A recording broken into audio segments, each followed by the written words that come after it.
qui pour le coup ont fait la diff. Et là on voit deux joueurs avec un joueur connu sur la scène française à droite, Solki. Et oui, le petit maillot Francis Sport, je le vois, IPRU, oulala, on est sponsorisé par les meilleures marques françaises, il semblerait.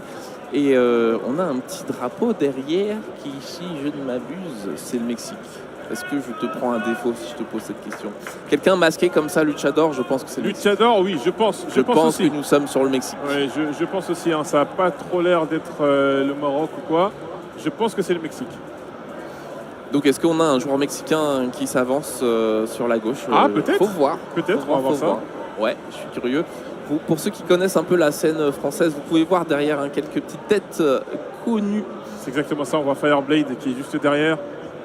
On a là actuellement Nello Angelo qui est caché à la caméra mais qui était installé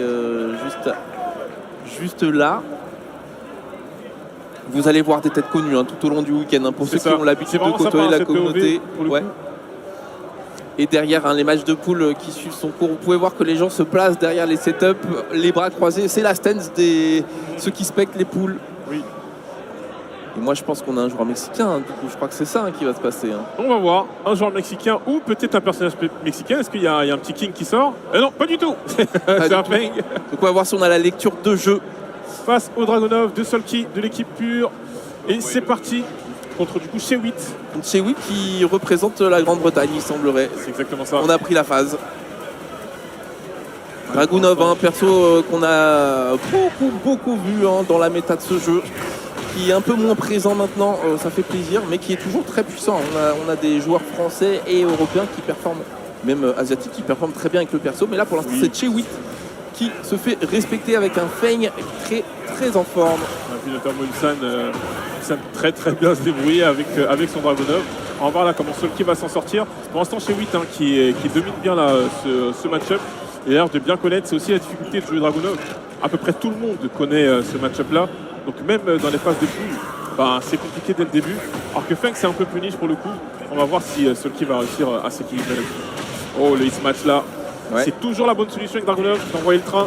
Oh oui, on va trouver ce wall blast. Très bien vu, ça peut peut-être partir de là pour Solki qui n'a plus de jauge de hit. Ouais, il a plus de jauge de hit, mais il a les dégâts boostés. Oui. Très bonne garde là-dessus. Oh, le Makempo là qui touche. C'était bien trouvé. Il arrive à trouver le deuxième round là-dessus. Dommage pour Solki. Ouais, un Feng qui a beaucoup de coups, il recule avant de taper. Et ça fait vraiment le café dans Tekken. Ce Makempo qui est très difficile à contrer. En tout cas, on est un peu plus conservateur du côté de Solki et du coup, on se prend moins de grosses ouvertures. Pour ceux qui ne connaissent pas ces petits effets flash, il y a certains persos qui l'ont. Ça enlève toute la barre de vie grise à l'adversaire. C'est très puissant comme outil. Ou la double touche qui a encore l'avantage de Dragunov. Est-ce qu'on peut terminer ce job? Il reste le petit pixel. Il faut aller chercher la Solki. Et on va le récupérer. Avec le DB4. Très bien vu. Allez, Solki, il faut aller chercher ça. Ça s'est bien bloqué. Malheureusement, on a essayé de faire le relevé 2. Ça a été bloqué aussi de la part de Chewit. Ouais, Chewit là qui est sur un très bon round de son côté. Est-ce qu'on va pouvoir utiliser les options du côté de Solki? Non, on va pas pouvoir. C'est le perfect. Ouais, c'est le perfect. C'est dur. Mais il faut pas se laisser abattre. C'est pas terminé. Non, c'est pas terminé. Vraiment. On a vu que Solki était capable de se faire respecter. Mais c'est une question de momentum là pour l'instant. C'est une fois que Chewit a l'avantage, à l'initiative, on ne trouvait plus d'espace pour s'exprimer. Par contre, Solki, le peu d'espace où il a pu s'exprimer, il a pris le round. Donc c'est que le game plan peut fonctionner. Il faut maintenant trouver comme nous on appelle ça trouver son tour dans les jeux de combat. Il y a un peu ce côté, on voit ça un peu comme un RPG au tour par tour parfois où on dit c'est ton tour, tu tapes, ensuite tu es en désavantage et c'est à l'autre de taper. Bien entendu, il y a beaucoup de variations autour de ça. Là, je pense que dans ce deuxième, on va voir, mais on n'a pas vu le running. Le running de Dragunov, du Solki. Donc, on va voir là comment est-ce que ça va se passer. Est-ce qu'il y aura des nouveaux outils qui vont être débloqués? Parce qu'on a vu le coaching là, de Fireblade. On va voir si ça va être gagnant. Voilà, running 2, tu l'as demandé, tu l'as eu. Et oui, c'était logique dans ce match-up. Et du coup, derrière, on réussit à trouver une ouverture. On a la bonne extend avec le sol qui explose. Non. Je suis à lecture de jeu sur 20, je te félicite Toulou. Très bien joué là, le petit 2-2. Et encore une fois là, le running qui touche au counter, qui trouve le launcher, on va pouvoir tout activer. On a tout, on a le hit. Ouais, ça va pas suffire pour terminer. Il a même pas besoin, voilà.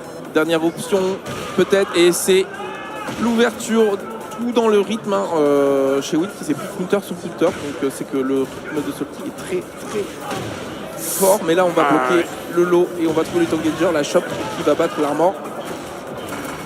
Ouais, le power crush. Faut pas trop se laisser faire. Faut pas trop... Oh, le pas tempo à la perfection, le spacing de fou là de chez Witt. Ouais. Et on va être dans la phase potentiellement du dernier mix-up et ouais, c'est le beat qui va passer. Aïe aïe aïe aïe aïe aïe aïe aïe aïe. Et il n'y a aucun drop. Là, on est en train de monter un peu dans le niveau. Oui, comme vous pouvez le voir en haut, on est en round 3 déjà. Donc là, le level s'intensifie très clairement. Ça, c'est bien bloqué. Le relevé un plus de qui touche. Et lui dash. On va backdasher cette shop. Très bonne des shops. Sauf qui, cette fois-ci, on va prendre les dégâts. Aïe aïe aïe. Il a un excellent spacing chez Witt pour le coup. Cette fois-ci là, c'est le double BCT, le tacle de trop. Ouais, et on va voir l'extend contre le mur. Et on essaye de pas trop overextend, mais pour l'instant c'est la typologie de ce round, c'était Salty qui tente un coup et à chaque fois qu'il se fait whip punish. Oh là là là là là là, encore une fois, le spacing de chez Witt là qui est profitable. Le bloc qui l'amène en rectangager à chaque fois, pour l'instant ça fait 3 rounds d'affilée. C'est ça. Yeah. Aïe aïe aïe aïe aïe. C'est compliqué. Oh, on arrive à trouver le hit dash à ceux avec le relevé 1+2. C'est bien, on va pouvoir comboter avec le launcher. Est-ce qu'on va profiter du floor blast? Non. On préfère jouer sur le wall carry. Ben, on aura les deux. Hein, oui, on aura les deux. Eh oui. Et il a bien raison. Il a bien raison parce que ça enlève cette option à l'adversaire aussi. Parce ça, que chaque stage hazard ne peut être activé qu'une fois. C'est exactement ça. C'est bloqué. Oh, le side step là qui touche. La bloc, joli relevé. Magnifique. Allez, là, voilà, on prend pas de risque. Ouais, Redjar directement. C'est ça. Est-ce qu'il n'a pas été un peu trop précautionneux? Est-ce que ça va tuer? J'espère que ça va tuer parce qu'en plus il était en l'air. Et ça tue. Oui. Ça tue. C'est oui. Magnifique. Donc on va pouvoir en tout cas respirer un petit peu pour Salty. Est-ce qu'on peut trouver ce 1 partout? Ça commence très très bien. J'aime bien. Running 2. Le petit step qui désaxe parfaitement. Le step-up kick, ça fait des sacrés dégâts. En plus, ça permet donc le passage en hit. Chez Witt qui a récupéré sa vie grise au passage, qui va activer le floor blast. On est très très bien parti quand même. On va pas se mentir. Oh là là, Loki de fou. 60% de vie qui a été enlevé là en une seule phase. On aurait pu dire un peu plus fort, mais c'est pas grave. Au moins, on est en hit du côté de Dragunov, la shop. Déchopé qui permet d'inverser les positions. Le petit whiff là, il voulait aller chercher le hit dash. Et c'est chez Witt qui va chercher la victoire.